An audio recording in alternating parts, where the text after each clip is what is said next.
Hello, it's good to be with you as we gather together around today's passage. Today's passage, in fact, is taken from the Gospel according to John, chapter 14, and reading verses 1 to 14. I wonder if any of you on a Saturday afternoon had ever tuned into Radio 2 and in the old days listened to Zoe Ball, or in the new days listened to Rylan. If you've listened to either of those shows, you will know that they have a regular feature on the show called hashtag winning at life. This is where members of the public message into either Zoe or to Rylan, and they mention events in their own lives which make them think that they are hashtag winning at life. When I listen to this, it makes me think that the disciples in John's Gospel, at least up to the 12th chapter, could have been one of those people who messaged in to Zoe or Rylan if they'd been around at the time and if they'd had such a facility. You can imagine the kind of things that they would have been messaging in, can't you? It would have been things such as, hey, Rylan, just been to a wedding and you'll never guess what happened. One of the guests only managed to turn water into top quality wine. Hashtag winning at life. Hey, Rylan had a wonderful afternoon at a very special picnic. Do you know, at least 5,000 people were fed with only 5 small loaves and 2 fish. Hashtag winning at life. Hey, Rylan, just been on a spectacular fishing trip when one of the party walked to us from the beach, walking on water. Hashtag winning at life. Rylan, just been to a very special wake where one of the guests of honour was the formerly deceased person named Lazarus himself, sitting there as large as life at his own wake. Hashtag winning at life. They could have said all these things until we got to chapter 12, chapter 13. Then in the blink of an eye, it's almost, was it coming for a while, but it's almost in the blink of an eye that everything changed. So much so that by the time we get to the beginning of our chapter 14 today, Jesus is saying to them, do not let your hearts be troubled, neither let them be afraid. From these verses leading up to our chapter today, chapters 12 and 13, dark cloud has been cast over them. Now they hear that one of their number will betray Jesus. Now they hear that their go-to man for most things, Simon Peter, will have a spectacular public and humiliating failure as he will deny Jesus 3 times. Jesus has started to talk about leaving them on their own. In the blink of an eye, it's almost as though they've been cast out of the Garden of Eden, just like Adam were when they lost their innocence. So now these disciples, if ever they were suffering from naivety, they've had that naivety knocked out of them. They've had to wake up and smell the coffee. And now reality threatens to overwhelm them, crash over their heads. And just like Adam and Eve were cast out of the Garden of Eden, the locks have been changed and they can never go back to what they knew in the heady early days of the first 11 chapters of John's Gospel. I think for 6 decades, there could have been many times in my life when I could have, if I'd wanted to, message Zoe or Rylan and tell them of the different ways that I was winning at life. But I never did. And then on March the 23rd of this year, in the blink of an eye, we'd seen it coming for a while, but in the blink of an eye, on that date, everything changed. It's almost as though the naivety of those 6 decades were knocked out of me. Just like Adam and Eve could never go back to how life was before. Just like those first disciples, I had to wake up, I had to smell the coffee. But the thing is, and I'm sure you find this true as well, if you feel like somehow naivety has been knocked out of you and you've had to wake up to reality. Yes, we may have had to wake up and smell the coffee, but the thing is, even though we may be troubled, you have to say, don't you, that we've never been more awake than we are now. This passage from John chapter 14, I know quite a lot of it by heart, actually. I don't even have to look at the page when I'm reading it. And of course, one of the reasons for that is that because for, well, getting on for 4 decades now, really, I've been reading that passage, John 14, at funeral services. Of course I have. It's an Easter passage. It talks about the fact that Jesus, post resurrection, is going to prepare a place for us. He says that at his Father's house, and in his Father's house, there are many dwelling places, many abiding places. If you've heard any of these messages before, you'll know that I've said before that dwelling and abiding is a key feature in John's Gospel. And he says he's going ahead of us to prepare a new dwelling place for us. It's John's Gospel is a gospel of the resurrection. Gives people great hope and great comfort to know that death is not the end, but simply the doorway to these new dwelling places.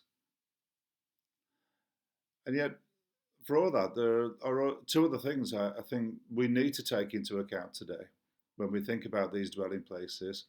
The first one is that, as you know, today is Christian Aid Sunday. And I always remember a very impacting slogan that Christian Aid once used when the banner on the poster said, "We believe in life before death." The other thing I think we need to take into account is, yes, it's true that John's gospel is the gospel of the resurrection, but before all of that, it was the gospel of the incarnation. It begins, doesn't it, in the very first chapter. You've hardly got through any verses at all before we hear these immortal words. The Word became flesh and dwelt among us. This is the gospel of the incarnation. Very often these days we hear people talking about the new normal. And part of me wonders, is this the abiding place that Jesus is preparing for us, this new normal? I think of different ways of the new normal for me. But when I do, I realise actually that what I consider to be the new normal, for other people, it's only their normal. And perhaps this abiding place, this new dwelling place that Jesus has prepared for me, that I think of as the new normal, is just allowing me to abide, to be incarnated into the life and into the world of other people. I'll give you a few examples. For example, I'd start to think that lockdown, being housebound, is the new normal. And then I go and sit with a 90-year-old man. His seized up joints and swollen legs means that very often he cannot even leave his living room, let alone his home. And so when I talk about being housebound as the new normal, he says to me, "Why do you keep calling it the new normal? It's the only normal I've known for as long as I can remember. Welcome to my world." Then I think about cancelled summer holidays, the Mediterranean. Think about the fact that we couldn't even take a planned holiday in Whitby. And think about these things, and I think to myself, oh, well, that's the new normal.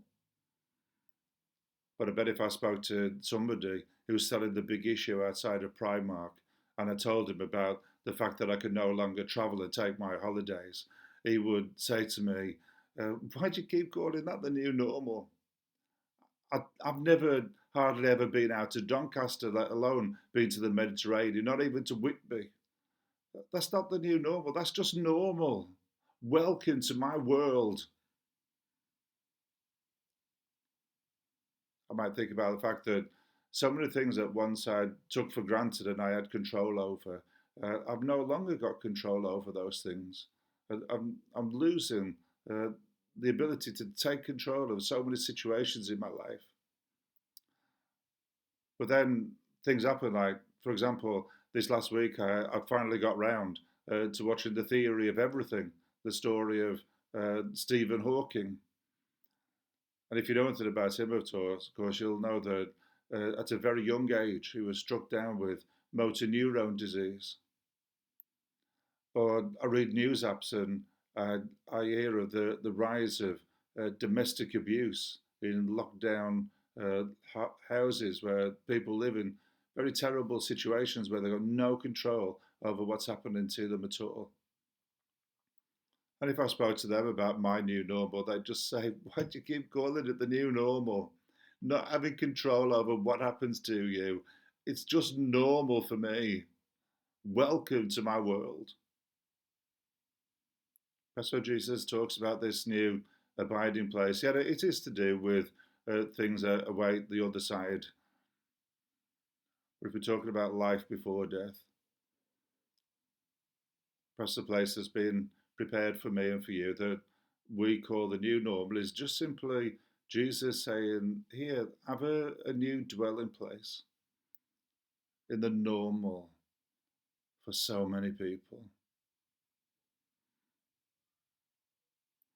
In many ways, when Jesus says, let not your hearts be troubled and neither let them be afraid, it can seem very glib and trite and platitudinous, can't it, really? Almost in the same sort of lines as anybody who might say, cheer up, son, it might never happen. But when you consider that the person who said these words, let not your hearts be troubled and neither let them be afraid, was facing all the horrors and the pain and the suffering of crucifixion for himself, and yet out of love was only concerned for the effect and the impact that this was going to have upon the disciples. You realize he wasn't speaking at a place of glibness and triteness at all. The previous chapter, John tells us that having loved his own, he loved them to the uttermost. Yes, he does that on the cross, but he does it here. But in their pain, in their suffering, in their anxiety and anguish, he says, let not your hearts be troubled and neither let them be afraid. Incarnated into the reality of their lives, speaks, breathes, and acts only love. And if we've been incarnated into this new dwelling place of capturing an insight for once into what feels like new normal for us, but is normal for so many people, if we've been incarnated into their dwelling place, then let's be incarnated there for the purposes of love. Christ-like love. When I was doing some background reading for this message today, I came across one person who said that despite everything that's happening, she's still committed to, ridiculously committed, she said, to loving people. And she said, oh yes, I know that my love for them cannot stop them dying. But the experience of feeling that I have been loved while I'm going through pain and suffering and upset, she said, can never be underestimated. Jesus loves us to the utmost. And as we are incarnated into a new dwelling place of other people's normal, he invites us to love with that kind of love. But of course, John's Gospel may be incarnation before it's anything else, but it ends certainly on the note of resurrection. And it is important that we don't lose sight of this wonderful promise that we have of these dwelling places for us because of the resurrection of Jesus on the other side. One of the ways that John's Gospel is often defined is that it's the already, not yet Gospel. If you want the technical term for already, not yet, it's what theologians call realized eschatology. The realized is what we have already, the not yet is what awaits for us on the other side. So it's true that we will rise to these new dwelling places that Jesus goes to prepare for us. But if we remember the Christian Aid slogan that they believe in life before death, I think what you'll find through this pandemic is that people are dying and rising even now, already, in the realized aspects of John's eschatology. Have you seen one of those viral videos that's going around on social media at the moment where a man is reading a story to his children at bedtime and they ask him for one more story, so he tells them the story on this video of the great realization. If you haven't happened to see it yet, just type the great realization or coronavirus man reading story to children into Google and see what comes up. I strongly recommend that you watch the video, but the gist of it is just to remind us that through COVID-19, people are dying to certain aspects of their lives and they are rising to new, perhaps even unimagined or vaguely remembered new things in their lives. So, for example, a few things that the video mentions is that they are dying to rush hour traffic twice a day and the presenteeism culture of the workplace. They're dying to overfull diaries that left them stressed whilst their children, parents, grandparents and siblings were left unattended. They're dying to the consumerism that drove them insanely to keep buying things that they didn't really want or need to impress people that they didn't even really like. They're dying to the cars and the planes that so polluted the skies that we couldn't even see the proper blue of the sky above us. And all the time while they're dying to these things, they're rising to new things. They're rising to family and friends appearing in their living rooms. Oh yes, it might not be in a physical presence. It comes through Zoom or Skype or house party, whatever it might be. But they're having great times with people that in the past they'd let weeks slip by before they even thought to contact them. Not always the case, of course, but parents report again and again and again of the wonderful relationships that they're now having with their young children through their homeschooling and the quality time that they're now spending. They're rising to these things. People are rising and they're looking into the sky and seeing a blueness they've never even seen before in their lives because now they're no longer polluting the atmosphere.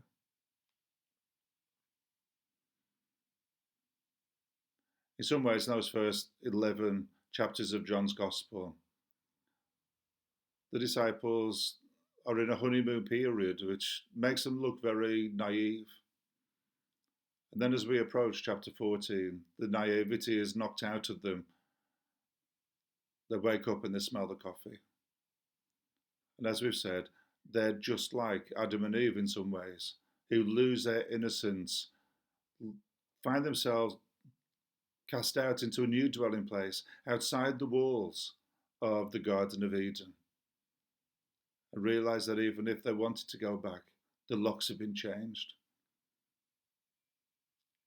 I think it's quite obvious if you talk about the new normal that if it ever was the Garden of Eden for us before COVID-19, we can't go back. We're forever locked out to exactly what we had before. But let me ask you this question. Do you even want to go back to what you thought was the Garden of Eden before all of this happened? Do you really want to even go back? Or if you've died to some of those things, would you like to rise with Christ to the new dwelling place that He has prepared for you? And sometimes that dwelling place will be new normal for you, but you'll be incarnated into what actually is normal for so many people. And not just be there to mark time, but to love people with the love of Christ to the utmost. To wake up to this new reality of a life lived for the sake of the other.